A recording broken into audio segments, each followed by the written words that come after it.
తెలంగాణకు ప్రతిష్టాత్మక ప్రాజెక్టు రాబోతోంది. చైనా విద్యుత్ కార్ల సంస్థ BYD హైదరాబాద్ సమీపంలో విద్యుత్ కార్ల యూనిట్ స్థాపించేందుకు సిద్దమవుతున్నట్లు తెలిసింది. దీనిపై ఈ సంస్థ కొంతకాలంగా రాష్ట్ర ప్రభుత్వంతో సంప్రదింపులు సాగిస్తున్నట్లు తెలిసింది. ఈ మధ్యనే ఆ సంస్థ తమ తుది నిర్ణయాన్ని తెలియజేసినట్లు సమాచారం. ఈ ప్రాజెక్టుకు అవసరమైన భూమి కేటాయించడంతో పాటుగా అన్ని రకాల హామీ ఇవ్వనున్నట్టు తెలుస్తోంది.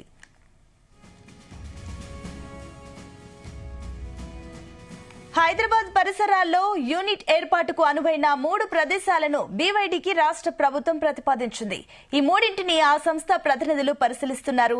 ప్రదేశంపై తుది నిర్ణయానికి రాగానే ప్రాజెక్టుకు సంబంధించి రాష్ట్ర ప్రభుత్వంతో ఒప్పందం కుదుర్చుకునే అవకాశం ఉంది. దీంతో పాటు విద్యుత్ కార్ల విడిభాగాలను ఉత్పత్తి చేసే అనుబంధ యూనిట్లు దీనికి సమీపంలో ఏర్పాటయ్యే అవకాశాలు కూడా ఉన్నాయి. తద్వారా విద్యుత్ వాహనాల క్లస్టర్ హైదరాబాద్ లో సమీపంలో రూపొందిస్తున్నట్లుగా అవుతుంది.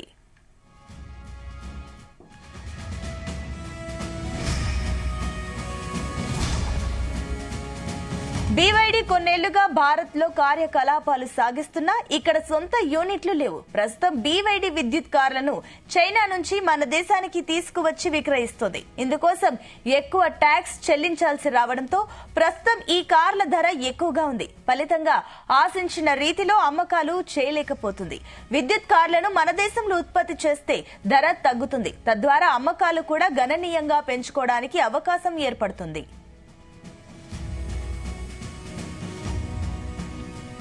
మన దేశంలో సొంత యూనిట్ ఏర్పాటు చేసేందుకు 2 ఏళ్లుగా BYD కసరత్తు చేస్తుంది. కాకపోతే చైనా పెట్టుబడులను అనుమతించే విషయంలో కేంద్ర ప్రభుత్వ నిబంధనలు కఠినంగా ఉండడంతో ఇప్పటివరకు సాధ్యం కాలేదు. తాజాగా కేంద్ర ప్రభుత్వం కొంత వెసులుబాటు కల్పించడంతో BYD ప్రాజెక్టుకు మార్గం సుగమమైనట్లుగా తెలుస్తోంది. హైదరాబాద్ కేంద్రంగా విద్యుత్ బస్సుల కార్యకలాపాలు సాగిస్తున్న ఈ MEIL గ్రూప్ సంస్థ ఒలెక్ట్రా గ్రీన్ టెక్ తో ఎన్నో ఏళ్లుగా BYDకి సాంకేతిక భాగస్వామ్యం ఉంది. అయితే BYD టెక్నాలజీతోనే విద్యుత్ బస్సులను ఉత్పత్తి చేసి దేశవ్యాప్తంగా ఒలెక్ట్రా గ్రీన్ టెక్ సరఫరా చేస్తుంది. తన విద్యుత్ కార్ల యూనిట్ ఏర్పాటుకు తెలంగాణ రాష్ట్రానికి BYD ఎంచుకోవడానికి ఇది ఒక కారణమని పరిశ్రమ వర్గాలు అభిప్రాయపడుతున్నాయి.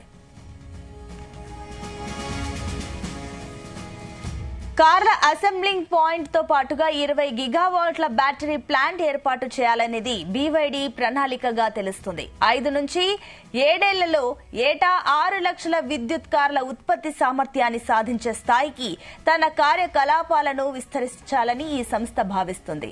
ఇందుకోసం దశలవారీగా భారీ పెట్టుబడి పెట్టేందుకు BYD సిద్ధంగా ఉన్నట్లు సమాచారం. కార్యకలాపాల్లో అమెరికా విద్యుత్ కార్ల దిగ్గజం టెస్లాను BYD మించుతుంది. గతేడాది టెస్లా ఆదాయం $97.7 బిలియన్ అయితే BYD ఆదాయం $107 బిలియన్. చైనా, ఐరోపా దేశాల్లో టెస్లా అమ్మకాలు తగ్గుతుంటే BYD అమ్మకాలు పెరుగుతున్నాయి.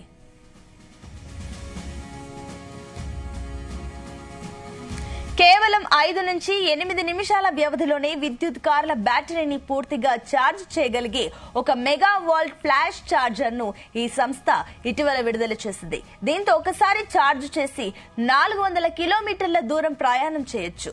విద్యుత్ వాహనాల తీరుతెన్నులను ఈ టెక్నాలజీ సమూలంగా మార్చివేస్తుందని అంచనా వేస్తున్నారు.